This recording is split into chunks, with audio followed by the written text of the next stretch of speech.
The U.S. government shutdown has thrown the brakes on the flow of federal economic data at a moment of uncertainty. But if history is any guide, the shutdown itself is unlikely to have a lasting impact on the U.S. economy.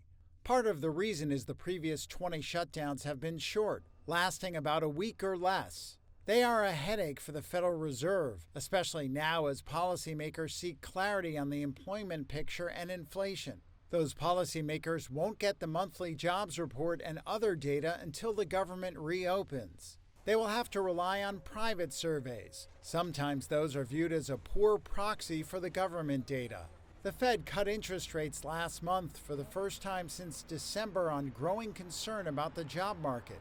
Financial markets see a near certainty of another rate cut at the central bank's next meeting this month. Though Bonrion Capital Management founder and CEO Shana Orzik-Sizzle says the shutdown could impact this. I do think the lack of economic data of some of the larger economic data points that the Fed pays attention to could delay the Fed from cutting further.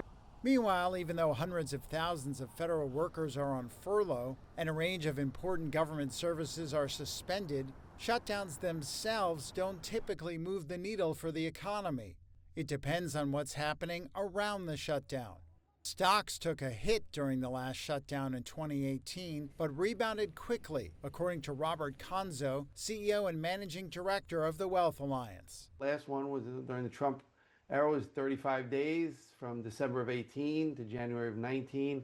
The market dropped, and it started a week before the actual shutdown, so there was a lot of anticipation. Dropped around 15%, then quickly came back and rose past that. Typically, there's headline risk, markets drop, but then they typically come back.